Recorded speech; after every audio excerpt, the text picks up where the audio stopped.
So I made this Black Panther suit myself, and I'm gonna guide you through the steps that I used to make it. First, starting off with me, and ooh, that's not what you want to see. You get fabric from Parallel Life Studios and use that to make a pattern. I used the Simplicity 8513 pattern, which is technically a leotard bodysuit, so we need to add some legs.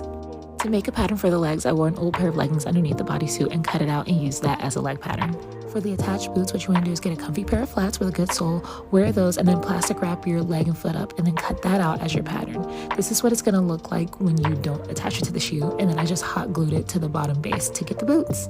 So for the gloves, what you're going to do is do the hand turkey method on doubled over spandex, and then you're going to cut that out and make sure you leave a seam allowance and use that just to make a glove. It's super simple. And then after that, you just add on the little metal bits on top, slowly but surely. Now you must be wondering, where are the gold pieces? How do you do that? Well, the way I did that was by resin printing. This is the resin I use, and this is my resin printer. It takes a long time. You have to use a lot of supports because it's flexible. But what happens is when you take it out, you can actually push it around so it's not going to stab you when you wear it. So you're going to paint it glossy black, then silver chrome, and then you're going to airbrush it gold. I used Auto Air Candy Paint and Tequila Yellow.